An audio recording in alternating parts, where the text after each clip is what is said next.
So only if there are ironclad guarantees that what Russia wants, neutral NATO, neutral Ukraine, I'm sorry, never getting into NATO, can get into the European Union later. So, okay, doesn't matter. Reparations for Russia, financial, at least, end of this SWIFT bullshit, recovering Russian assets that were apprehended by the West, you name it. If these conditions are not met, the Russians don't care. They can keep doing what they're doing. For the moment, nothing is happening. And Peskov already said they haven't even received a tentative message trying to schedule that famous phone call. So nothing happened from the Trump side, the Trump administration on a whole, his host of advisors, all those leaks about a possible ceasefire or peace plan that's going to be presented. Everything that the Russians read, and I'm here for 4 days. It's not enough yet.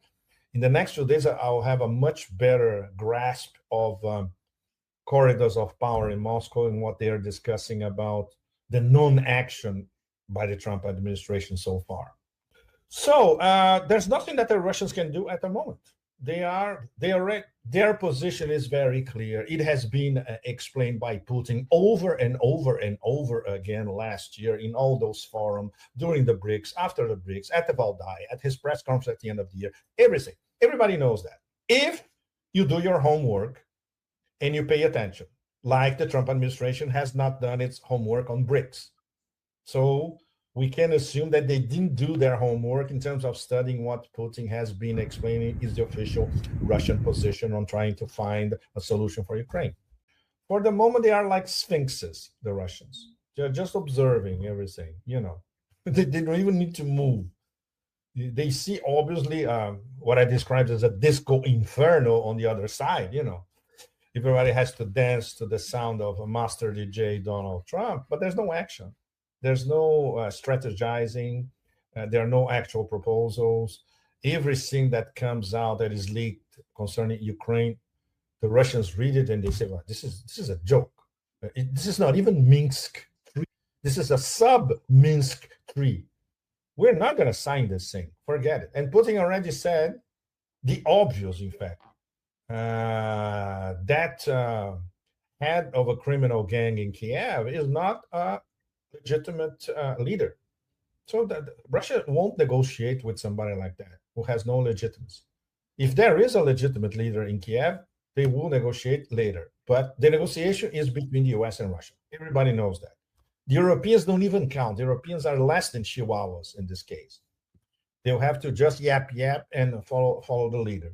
So what's happening on the ground? Russia's advancing steadily, day after day after day, and they can keep on going. And after a few breakthroughs that may happen in the next few weeks, the whole of West and Southwest Ukraine is open for Russia. They can keep on going everywhere they want. So that's it. And this explains why even the foreign ministry here, which is arguably the most competent foreign ministry in the world, Lavrov himself has been saying, it will be decided in the battlefield. And it will. Because coming back to what Trump may offer the US, the Russians, nothing. He has nothing to offer. His hand is very, very weak. The Russians know it, and the best American analysts know it. So this tells us that, once again, we have a lot of sound and fury, literally, to quote Shakespeare, on the other side. And on the Russian side, I would say enlightened silence, with maybe a little smirk, not too much, but more a smirk of perplexity. Why these people are not even trying to talk to us? For the moment, nothing. It's just blah, blah, blah. Until yesterday, they were until Kursk, and until the first weeks after Kursk, they're saying, now this is our counteroffensive. Now we're going to force Russia on the table. Now we have control of Russian land, blah, blah, blah. Now it's different. The whole thing is collapsing. Everybody knows it, especially with this 90-day freeze. This was a very, very tricky maneuver. which may be interpreted as the Trump administration pulling the rug out of under Zelensky. It's quite possible, quite possible. And they calculated 90 days because the whole thing could collapse in 90 days. It's also feasible. Or it could be just, okay, let's test the waters and see how it goes. But if this is option number 2, it betrays lack of strategy. If it's option number 1, there may be some sort of strategy behind. And the strategy will be, let's get rid of this idiot in Kiev, because we're going to have to negotiate directly with the Russians. And the Russians are going to say, we're not going to talk to this idiot in Kiev. Everybody knows that, even in Washington. So they'll have a new legitimate player in Kiev to sign something. And obviously, this is no guarantee that the Russians will sign anything, because they know the empire is non-agreement capable. Definition coming from Lavrov himself. Trump doesn't know it, obviously, because he's being fed bullshit by the CIA full time. So he doesn't know what's happening in the Russian economy, in the corridors of power in Moscow, the expectation, the public opinion expectations in Russia for the resolution in Ukraine, the sacrifices that Russia made these almost 3 years of war, the underlying causes of the war, indivisibility of security, which is an expression that Trump doesn't even know what it means. He never even pronounced it. And it's at the basis of everything that started to happen before the SMO, when they sent those letters in December 2021, and the Americans didn't respond. It was proposing a wider discussion on indivisibility of security in the NATO stand space and in Eurasia, everybody, all the players together. The Americans didn't respond. So once again, Nima, it's what Lavrov told us 1 year ago, when a small group of us met with Lavrov in February last year. And he told us, look, we try everything, but there are no interlocutors on the other side. And at the moment, in Washington, there are still no interlocutors. We don't know what Special Envoy Kellogg is doing. I'm not sure he's talking to his counterparts here in Moscow so far. And ceasefire, peacekeeping idea that has been floated, it's pathetic. But that, in terms of appeasing the big hegemon, it works fine. Trump bought it right away. And Saudi Arabia still, they look at BRICS, they say, okay, wait a little bit, maybe later. That's what it's a fascinating hedging game at the moment. And of course, they're looking at China. Chinese say, look, one day we're going to buy all your energy in Petro Yuan. Get ready. And they know that. And the deadline is approaching. So MBS is in an inviolable position. He has to juggle all that. Trump says, Trump, in fact, threatens OPEC and OPEC Plus. You have to lower the price of oil, otherwise, blah, blah, blah, blah, blah. So OPEC Plus, they have a meeting. They say, we're not going to do anything. It stays like it is. The price of oil at the moment is fine with us. We're going to cut production, which is something that we had already decided maybe in a month or two, and that's it. We're not going to change anything. So imperial diktat, don't cut it anymore. Nobody even pays attention, and including Saudi Arabia, which is a Trump darling, which has already promised via MBS calling Trump saying, we're going to, invest $600 billion, which they don't even have that kind of money, in 4 years in the American economy, producing American jobs and all that. And Trump said, great, why not 1 trillion? Okay. So, it's a circus. It's an absolute circus. None of that has any meaning whatsoever. And MBS now, it's clever and experienced enough to hedge his bets with some actual promises, which nobody knows how he's going to fulfill. But for the moment, he's managing Trump very, very well. Very, very clever. And because he also knows that what Trump wants is the normalization of Saudi Arabia-Israeli relations. The Saudis already said, yes, as long as the Palestinian problem is solved, which we know we won't. So there will be no rapprochement Saudi Arabia-Israel, obviously. But the way MBS has been managing the whole thing is not bad. It's not bad. It's the best he can do at the moment, considering he is squeezed in the middle. Some of them has zero sovereignty. Some, like the Emirates, because they have unlimited funds, they can play a little bit more. And Saudi Arabia, the same thing. And Qatar, of course, because Qatar punches way above their weight because of their Islamist connections everywhere. By the way, did you see the Emir visiting the former head shopper, now president of Syria? It's what the Qataris wanted for 13 years, Nima, and they got it on a plate. Of course, not on a plate like that. They spent a little bit of money buying weapons for those people when they were still in Idlib. So now the Emir is going to Syria to collect. So Qatar is, and Qatar, of course, Qatar, American bases in Qatar it's a very complicated story. It's fascinating to follow. They're very good at hedging their bets, but they are much more forceful compared to Saudi Arabia. And they don't disguise their Islamic leanings, connections, support, etc., including for head shop. So if they buy directly from Russia again, this would halt. This is one measure that would halt what we're watching now, which is the inevitable industrial suicide of the European Union. But until we get there, Nima, wow, this would only happen after some sort of US-Russia deal on Ukraine. And this is something that we still don't know if it's going to happen or how long will it take to have something at least approaching the idea. Considering the Russophobic campaign of these past 3 years, especially, considering that the European Union and especially the European Commission, side by side with NATO, everything that they did to demonize Russia and basically everything regarding Ukraine is the fault of those evil barbarians. How they're going to backtrack from this?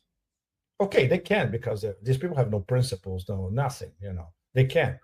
And they can, and they will even try to start, they're already trying to start selling to public opinion that, it's too complicated, maybe we should, and consider their mediocrity as well, because they are only doing this because the big guy already said, I'm cutting off help to Ukraine, it's up to you Europeans to pay, and from now on, NATO, you have to pay 5%. And all the chihuahuas yapping like that. So that's where we are. And tell them to do it is already starting, which is 5% for NATO, or, we don't care. It's not going to come from us anymore. And people who get inside the EU and the machine of the EU, it's connections, it's not merit. And the ones who have merit, they are sidelined. I've met a few cases, they are sidelined on purpose because you have to follow. It's a pyramid structure, and as it stands in the European Commission, you have to follow what the toxic medusa is telling you to do. That's it. Otherwise, you're sidelined. It's absolutely horrible. And obviously, if they look at the battlefield, they know that this thing is gonna end up perhaps until the end of the year, the whole thing. So they're going to have to readjust. But don't never underestimate the intergalactic stupidity of the elites in Brussels, Nima. Never, never. And all of you in our audience, never. These people are beyond redemption. All of them. All this bureaucratic bureaucracy of over 30,000 functionaries, which only think about their own retirement package, essentially. These are opportunists, mediocre opportunist people. It's the absolute opposite of a meritocratic system. Maybe, and now the maybe is fascinating because the Russians are getting into the picture. The Russians are trying to get Afghanistan in the bag, and in fact, they They have already. This is something that I saw at the Vladivostok Forum last year when there was an important Afghan delegation being paraded around by top Russian ministers and businessmen, etc. They're going to start selling gas to Afghanistan via convoys. The next step, I'm sorry, would be building a pipeline. So that's what is fascinating in all this pipeline story. When we see a pipeline that works, usually it's because the Americans were behind it. Example, the BTC, Baku, Tbilisi, Ceyhan. From that, the Israelis get 40% of their oil. Azeri oil travels through the pipeline, arrives in Turkey, and then goes to Israel. Or when it's Russia and China, Power of Siberia 1, major success, and Power of Siberia 2, which may start around 2030. They're still haggling about prices. So if you have a mega player behind, the Americans or Russia and China, the pipelines are done. If you have middle players, it gets immensely complicated, and usually it doesn't work. So it will depend on what happens in Syria in the next few months. And in fact, all these three big players, Turkey, Iran, and Syria, they are on a waiting see, okay, who we're going to have to actually deal with in Damascus. Nobody knows. Nobody knows. And not even the people who live in Damascus, right? Can you imagine that a bunch of HTS goons who were running Idlib until yesterday have the know-how, the savviness, and the management skills to run Damascus and the machinery of the Syrian government? Obviously not. So what's going to happen? It could be, the whole thing could go. It has already collapsed, but it won't be rebuilt so fast. So Turkey, Iran, and Russia are waiting. The famous Astana. Isn't that ironic, Nima, that the three powers were negotiating the Astana process to stabilize Syria and the start of a new Syria? Now they are outside looking in and trying to make sense of the total wreckage that is Syria now. So history is fascinating, isn't it? We have these reorganizations, geopolitical, geoeconomic, geographic, military, happen in a flash, in a matter of a few weeks, if you think about it. And now they are outsiders looking in. You saw the first Russian delegation that went to Damascus to start discussions, and apparently it was very tough. So, but at least this is the start of a negotiation. But it's going to be a very tough negotiation. And the Russians are not willing to be blackmailed by the former head choppers. That's the key. Well, come on, in the geopolitical scheme of things, if we look at Northeast Africa and West Asia, Egypt and Jordan, they don't count for much. Egypt said over and over and over and over and over again, no. But this is for public consumption. Depending on the size of the Samsonite full of cash that arrives in Cairo, the next day they're going to say yes. So you cannot trust Sisi, number one. Number two, the little king in Jordan. Nobody trusts him. And his popularity at home is a disaster. And most of the population in Jordan is Palestinian on top of it. So assuming Sisi and the little king Abdullah would accept it, they will have civil wars in both countries at no time. So they will have to kill a lot of their own population to make this stick. The powers of persuasion of the empire, as we know, are infinite still. Economic pressure, color revolution, Samsonites full of cash, you name it, hybrid war in every declination. Yes, we know that. And Trump really means it. He really means it, because in his mind, as a businessman involved in real estate, for him, Gaza is an open real estate opportunity in a, between commas, his own words, phenomenal location. And as we know, number one rule of real estate speculation is location, location, location. So in his mind, this is what Gaza is. He doesn't care.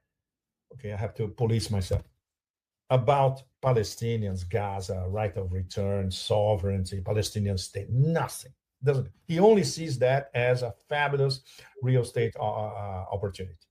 That may include later on Trump casinos, Trump condos, whatever. So, in his extremely rarefied and circumscribed view of the Palestinian tragedy, this is what it amounts to. So we can expect trouble in this front, certainly, especially because his vision is exactly the vision of those Old Testament cycles in Tel Aviv. Not to mention all the Ziocons in the US, across the belt, in Virginia, Maryland, in Washington, in the international financial system, in New Jersey, New York, everywhere. So we're going to have trouble, Nima, unfortunately. All of us, our audience, expect major trouble by Trump 2.0 on Gaza and legitimizing the second phase of the destruction of Gaza, which has already been more or less announced by those cycles, that the war has to stop. It's just a ceasefire, and they will continue to do what they were doing before. This means the genocide will be back. As horrifying as for all of us to admit, the genocide is not over. At the same time, they want to keep good relations with the new Syrian apparatus, of course, because nothing is, everything is impermanent, to be Buddhist about it. So this thing might change in the near future, or even in a future nearer than many of us expect. The new president, he has no popular support. He doesn't have even support from Turkey. That's very, very important. This is something that I was discussing in Istanbul last week. So, and because Turkey was expecting something different from the whole thing, and in the end, they got much more than they can manage. And Turkey doesn't have the military capability and the funds to manage or annex or rule over Western Syria. They were counting on Aleppo only, but all the way to Damascus is too much for them. And obviously, this guy, this guy is a terrorist incubated in Buka in Iraq, a terrorist incubated in an American gulag in Iraq. So, you don't change this mentality from one day to another just because you have a Hugo Boss costume. It's ridiculous. He will try to blackmail all the players around. He doesn't know how long he's going to last because his real masters may throw him out at the first opportunity. They are hardcore, even more hardcore Islamists. They're already rebelling against him because they want a Sharia law and an Islamist caliphate style government in Syria. And it apparently is not going to happen, at least not yet. So, he's not, he may be enjoying his little margin of maneuver for a while, but that won't last long. And Turkey, they're mulling in Ankara. Okay, what are we going to do with Syria? And how much we want, how much we can discard, who are our real puppets or vassals or people we can trust, especially. So, it's for Ankara, lots of very hard decisions ahead. They are positioning themselves to extract as much as they can from the Russians. And this is one of my questions here, which I hope to have a better answer in the next few days. How much is Russia willing to pay to keep Tartus and Hmeimim? What's the limit? What's the real Russian red line? Because there's a lot of people, so far I noticed that there's a lot of very well-informed people here who say, no, leave it. That's it. We are already moving to a base in Libya. There's Egypt as plan B. That's it. It will be more than enough for what we want to do as a base to supply our forces in Africa, which this is all about, essentially. They don't need these bases in the Eastern Mediterranean anymore, especially if they have to make a deal with the head choppers that they were bombing until literally yesterday. Russian public opinion won't take this lightly at all. at all. So this is a very difficult decision. At the same time, they want to keep good relations with the new Syrian apparatus, of course, because nothing is, everything is impermanent, to be Buddhist about it. So this thing might change in the near future, or even in a future nearer than many of us expect. The new president, he has no popular support. He doesn't have even support from Turkey. That's very, very important. This is something that I was discussing in Istanbul last week. So, and because Turkey was expecting something different from the whole thing, and in the end, they got much more than they can manage. And Turkey doesn't have the military capability and the funds to manage or annex or rule over Western Syria. They were counting on Aleppo only, but all the way to Damascus is too much for them.